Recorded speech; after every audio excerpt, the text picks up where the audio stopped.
peace, grace, and love to so many, of which I am certainly a recipient. Amen. Please stand. In this seminary, because you remind me so much of the early church and the apostles who had a vocation within their first vocation, whether they were fishermen or Matthew was tax collector. They had full-time job, like most of you had full-time jobs before you felt the call that you deserved to enter the seminary and pursue the priesthood. So I want first to say thank you. Thank you for hearing the call, and thank you for saying yes. It's not easy sometimes, especially when you have your independency and career, and maybe some of you have traveled, and maybe few of you might even have children. To say yes to the Lord at this stage of your life, it takes a lot of courage. Just like the courage of Peter and the apostles, the way I saw, and even in the drama of the theater, it gives you just a little bit of glimpse of, Peter's conversation with his wife, and, Thomas, who is, discerning whether he should marry this woman, and talking to Jesus about it, and, like just a glimpse into like how they reached that decision to say yes to the Lord. And it takes courage really to have this vocation, and vocation when you have lived, your adult life, and you work, and you have family and career, and then to choose to lay all that at the foot of the cross and at the foot of the altar. So thank you for your yes, for being here, for seeking to do the will of God in your life at this stage. I was very humbled by Father Linda's invitation, and I'm very blessed to get to see Father Kali again. I've known him for really most of my years here in Boston. When he was a pastor at St. Patrick in ADK, he trusted me with my poor English to give 2 Lenten missions at his parish when he was a pastor there. And our community have been very blessed to know Father David for really many years now. He's very gracious with our community and the people that we serve. Some of you have been to our convent with Father or different ministries.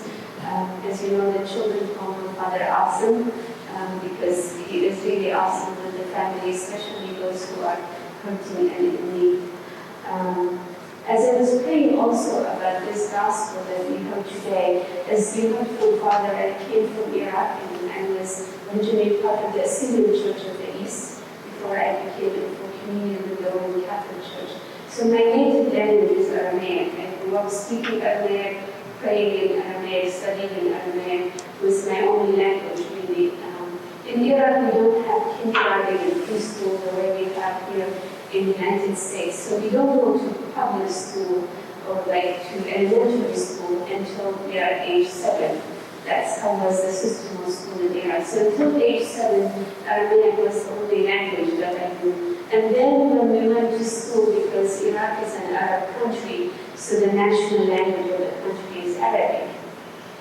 So when I was praying about your theme for today, it's a penance service for, receiving God's mercy, especially in this Advent season. We hear the word prepare the way. John the Baptist's main mission was to prepare the way for the Messiah. And one of the ways we all know for us to prepare the way is to seek God's mercy, to make room in our house, to make room in our souls, in our mind. And the best way to do that really through confession, to receive the sacrament of confession of the sacrament of God's mercy. So in my native language, the word mercy in Aramaic, it means rahma. I know we don't have in English the pronunciation, but the word rahma, it means mercy in Aramaic. But it's the same word in Aramaic that's used for the womb, the woman's womb. It's called rahma. And in Hebrew is the similar word, rachamim. That's the word mercy, or saving for the womb for mother, there is children. And same thing in Arabic, because all these are Semitic languages, the Hebrew, which is the oldest, and the Aramaic and the Arabic, and it's rahim. in Arabic. The reason I'm using is, just explain a little bit about kind of the roots or the meaning of the word mercy in the language that Jesus spoke in Aramaic. Rahmah. It means the womb. And it's almost like, I think about it, especially older women in the villages in Iraq, they also translate the word rahmah, mercy, or the womb of a mother. They translate it, they call it the house of the child, or the home of the child, because that's where the child is conceived and grow in the womb. So in their simple way in the village, they call the womb the house of the child, the home of the child. And it's a place also, as we all know, biologically, we all know in the womb a new life is born, a new life is nurtured, a new life grows.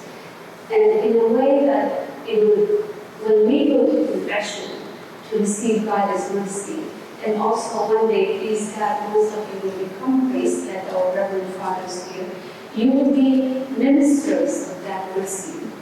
You will be ministers of that womb, where a new life is born, a new life is nurtured, a new life is growing to become a new person. So isn't that a beautiful image when you think about it? Every time you go to confessional, you are that child going into the womb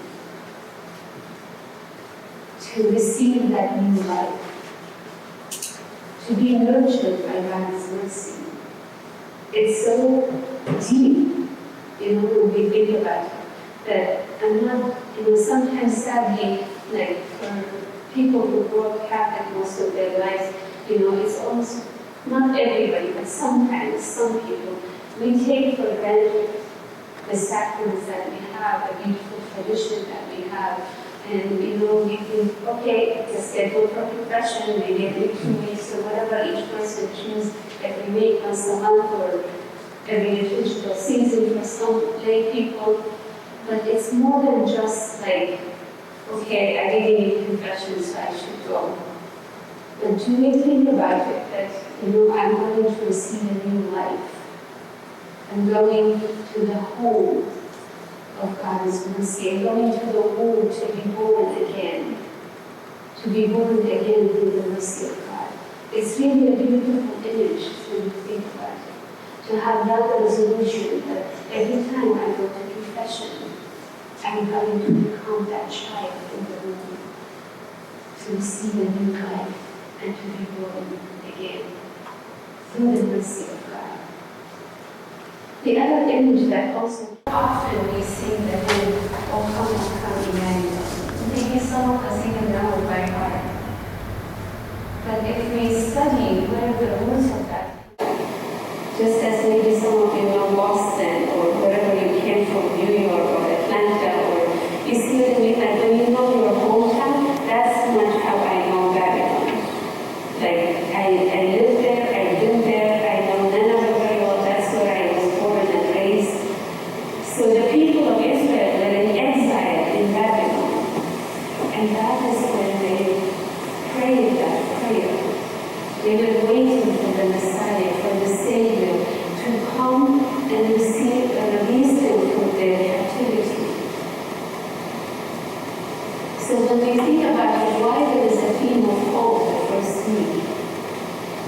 Because you and I, not only for Christmas season, but we know as human beings, we have our weaknesses and failures and mistakes, and some of us have heavier past than others. We are constantly in need of that hope that He will come and free us from being captive by our sins or our past or our history or our memory. You see, we need that hope. So the first week of Advent is all about hope, believing about hope that Jesus is coming, the Messiah is coming.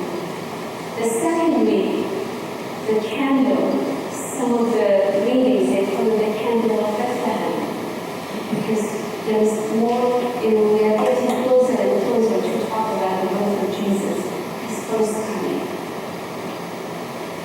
And that's the candle of faith. And I often tell people can be hopeful. Anybody can have hope without faith, without being faithful or have a religion or believe in something. Anybody can say, oh, I'm hopeful that tomorrow it will be a sunny day. But I'm hopeful that, I will finish this semester and do well in school.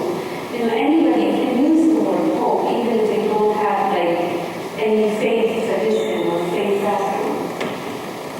So people can have hope without faith, but you can never have faith without hope.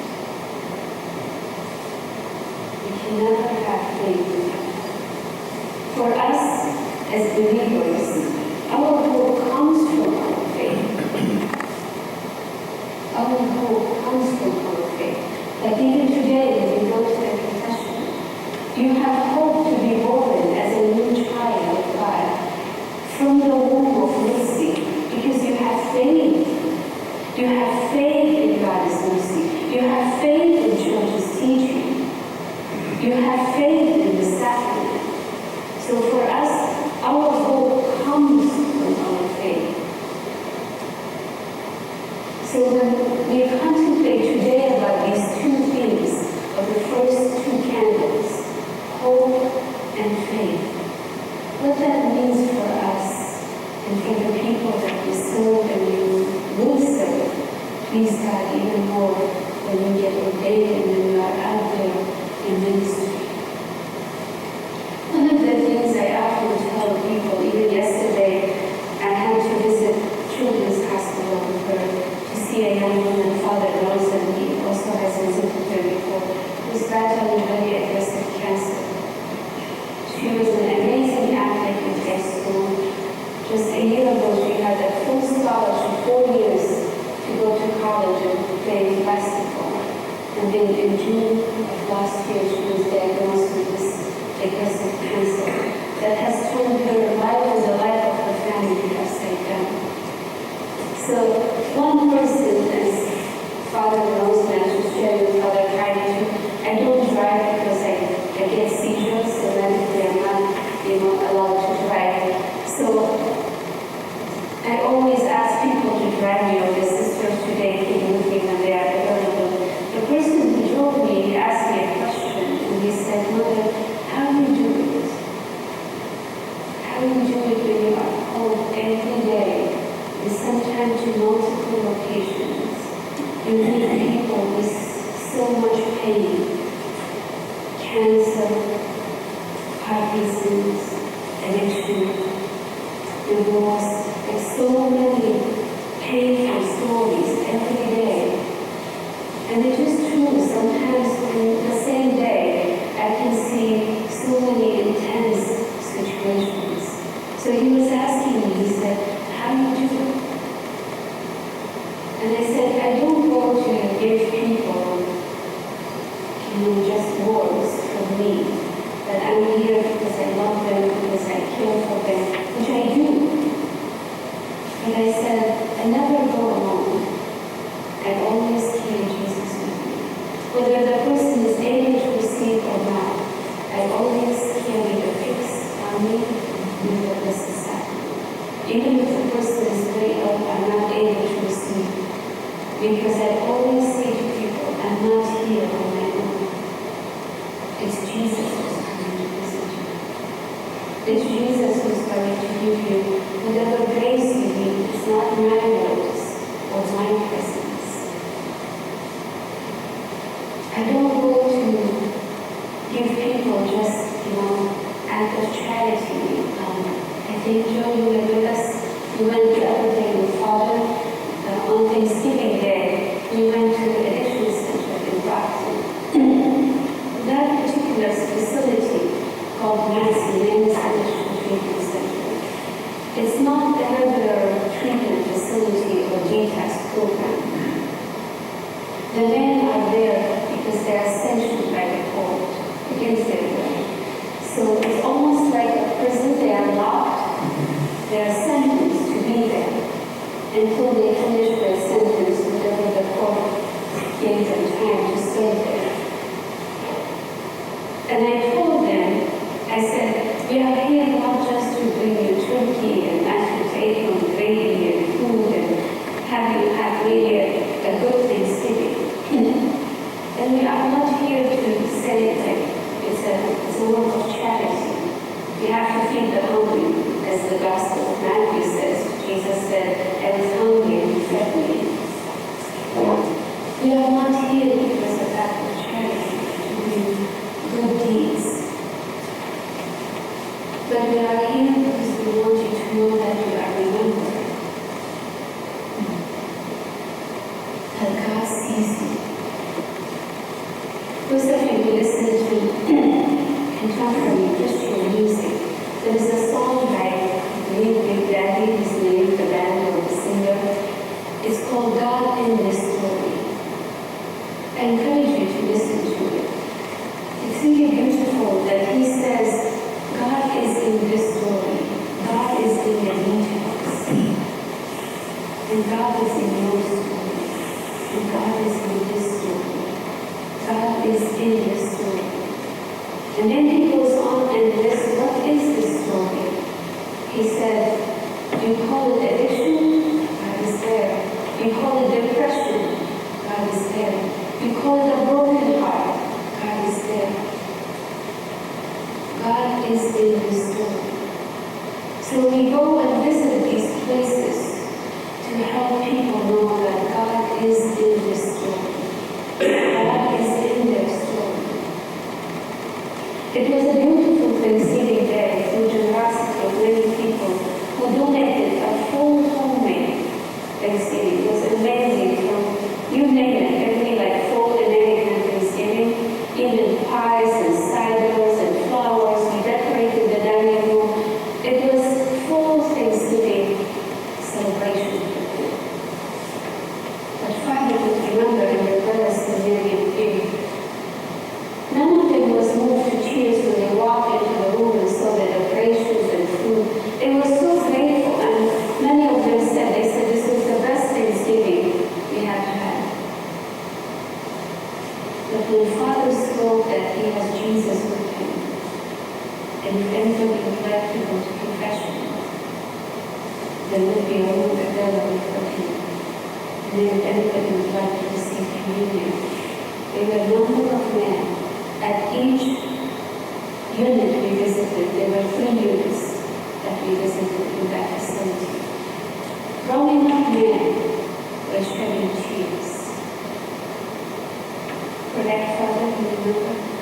They shed tears because they knew right there God was in that story. And I told them that facility is locked, that even when we go, I go regularly there. I cannot just open the door and go in. They have to buzz, they have to come and get me in. And I told those men, and I said, not even the walls of this prison or this facility can keep Jesus away from you.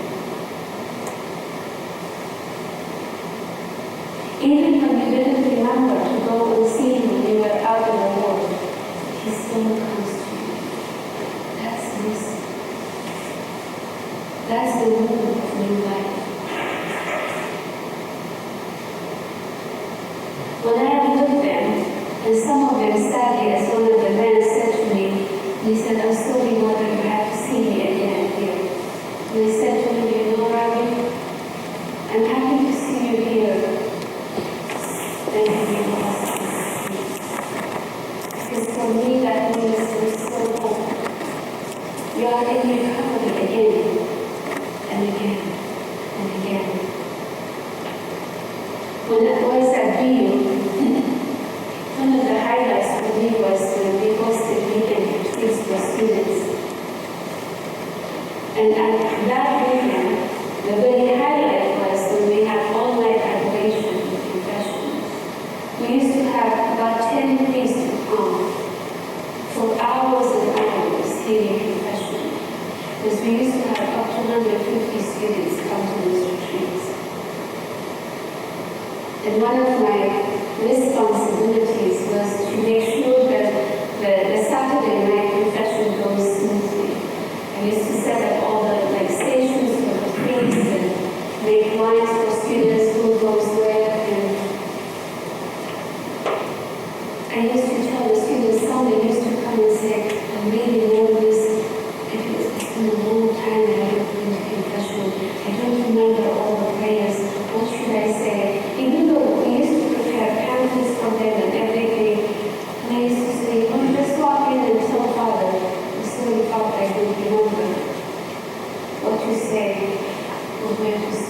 father will help me. But I used to tease them, but I meant it spiritually. I meant it, even though it was a joke. I used to tell them, at Boston University, there are so many schools, School of Education, and Engineering, and Physical Therapy, and you name it. And I said, there are all these different professions you can choose as you come and study, all these majors you can major in. And I said, and God knows all of them. God created the human mind to study all the amazing things that, the university offers. And there's just one major God really doesn't care much about. And they all look at me seriously, like, what would be that one major God doesn't care about? And I used to tell them math. God doesn't care about math. Not because I was being created in 7 days and 6 days and the 7th day rested. Numbers are important in the Bible. But my point was, I said, God doesn't have a calculator. He would say, oh, it's been that many years, or that many numbers, or that many times you have repeated the same sin over and over and over. He would always wait for you. He would always wait for you. And also go to prison, like the main prison, especially Norfolk prison, where sometimes I have met men who are there for life sentence. And when I was in Iraq, I used to go to Abu Ghraib. Maybe some of you have heard the name of that prison. It was the largest prison in Iraq. It was in Baghdad, the capital. When I was in Iraq, I used even to go to underground prison, where men were held there because Saddam didn't agree with things they were doing. Even some they were generals in the military. He punished them and put them underground. I used to accompany some of them all the way to Saudi when they received that penalty. But I remember in all those experiences, the power of God is missing. And I used to tell those men, both in Abu Ghraib and here at Norfolk prison, I used to tell them the prison reminds me of heaven. And I used to think that's really the strangest thing this woman is saying, how prison reminds me of heaven. And I used to tell them, you give me hope every time I come and see these men, some of them have committed horrendous crimes, even killing. But when they experienced conversion in prison, they used to come every week to Bible study. And they used to come every week to Mass. Here, thank God, in the United States, we have an amazing chaplaincy for prison. We can even have Mass. We can have people receive sacraments in prison. And watching those prisoners, rough men with rough past, coming to the altar, coming to Bible study over and over and over. And I said, that's heaven. Because in heaven, we can know a lot of sinners who had passed. And by the grace of God, they made it to the other side. That's why prison reminds me of heaven. These are men who had a horrendous past, but by the mercy of God, they are coming to the other side, little by little. Do you see how it makes what I mean when I said it reminds me of heaven? So when I go to these places, when this gentleman asked me yesterday, how do you do it, Mother? And I said to him, not only I don't go alone, but I don't go to give my own words, but the words of Jesus. Take courage, have hope. I will be with you until the end of time. We need scripture over and over, especially those who are in the seminary. You study scripture, you have classes about scripture, Old Testament, New Testament. And then, for those of us in the convent or seminary, we are blessed, we have daily masses. We read the scripture every day, Old Testament, New Testament, Psalms,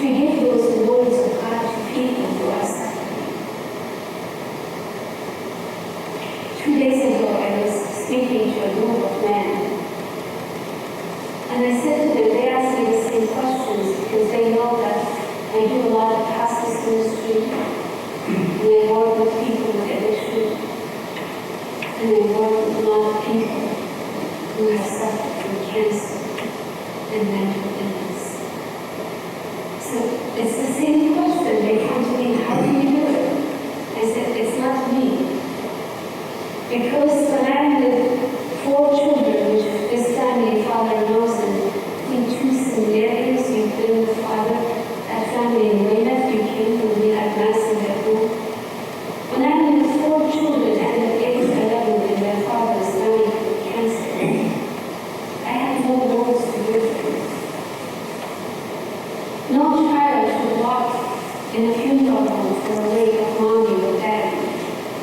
Life was in a casket. And those 4 children lost their daddy to cancer. Father and 2 seminarians, Father Gay and 2 seminarians came. We had mass in their home just this past spring. And this October, 21st, he passed away. And I was with those children when daddy passed away. I was with them when we were in the funeral home for the wake, just 4 children, mommy and myself, to prepare them what is coming. I was with them in the day of the funeral. I have no answers why that happened to their daddy. I have no answer for this young woman, her brother, this young woman who is in hospital, the woman with cancer. Her brother is junior in high school, and I asked him, I said, Adam, will you be visiting colleges soon to check colleges? And he said, no, mother. And I said, why? And he said, how can I go to college when Priscilla didn't get a chance to go to college? I have no answer to this young boy. There are 2 other children who also lost their daddy at age to cancer. There is a young mother who also comes to our masses. She's battling aggressive cancer moving toward her heart, and she has 2 children aged 3 and 7. I have no answers when all these people ask me, Mother, why me? Why this is happening to me? But I always tell them, I know the one who has, and all that I can do, I change each man. I just build people's faith. I bring them to Jesus. I ask Father and other priests and seminarians. We go to homes, we celebrate masses by bed of people who cannot leave home. They are so broken by chemo and radiation and depression. That's all that we do. We bring that candle of hope and faith to them so they will know God is here in this story. God is here in the details. And I've seen these miracles. I've seen God's miracles when people realize God is here in their story. All the people that have come to our Sunday, I call it our wounded healing community. Every family who comes to our Sunday Mass has a tragedy. Head trauma, cancer, depression, Alzheimer, you name it. It's like a house. Maybe already in your field assignment as seminarians, and please God one day as priests. Nobody expects you to know all the answers, especially when you are faced with tough questions, when people are suffering. There is a young girl who I teach her confirmation every other week. She's only 15, but she's been in mental institutions she was 11. She has severe depression, anxiety, she's suicidal. And just recently, because her parents wanted her to receive the sacrament, and she desired herself too, the Institute started giving her what we call it passes, to come and see me every other week, just for an hour. To watch this child who has spent 4 years in mental institute. I don't know anything about her future, and I have no words to say to her family. But I know I'm supposed to journey with her, even if it's every other week, for that 1 hour confirmation class. I've seen God in every story. I've seen God in the details of people's life. When I meet veterans, and I know there are a few veterans here in the seminary, when I meet veterans who have been mentally challenged by serving in war, and some of them, the only way they deal with it is the drugs they take. And I have to be there to remind them that God is in their story too. And I know that because of that first word we begin with, the very mercy, the woman. God's womb is there with every person to receive that new life. And yes, that new life may not be that a person will be 100% healed from cancer. Just last night I was with a woman who was in hospice and passed away. I was blown away how to the smallest detail God's mercy came to this woman to receive the last rite and to die with so much peace and grace. I see it over and over. I can spend weeks and months with you, sharing all the stories, how I have seen God in the details. How I've seen God in the details with veterans. Sometimes it's hard for them even to forgive themselves because of what they have experienced or they feel that they've done in war zone. And to be there to help them know that God was there and is here now and will be with them on this journey as they heal their memories and their emotions from the trauma of war in the details. So I encourage you, my brothers, tonight, as you go and prepare the way for yourself first, to go into the room, to receive that mercy, to receive that new life. Pray for the grace that in your vocation, you will become that room for a lot of broken peoples out there. When Pope Francis first became a pope, he did use the phrase that the church is like the hospital field for red carpet. I think that's the phrase he used. The truth is, we all live in the hospital. It's around us everywhere. It doesn't have to be in a hospice home, or a cancer floor at Children's Hospital, or an addiction center. Sometimes it can be your brother next to you, or even your professor, or one of your faculties. Can we be that voice for one another? Say, God is here in this story, in your story, in the stories of people who prepare food for you here, in the story of people who clean the seminary, in the story of every person that we encounter. When we become instrument of that voice, God is mercy will be everywhere. Not just in the church. So my prayers for you, especially as you continue to light the candles, to really pray about these first two candles. Is there an area in your life that you need that hope in a new way?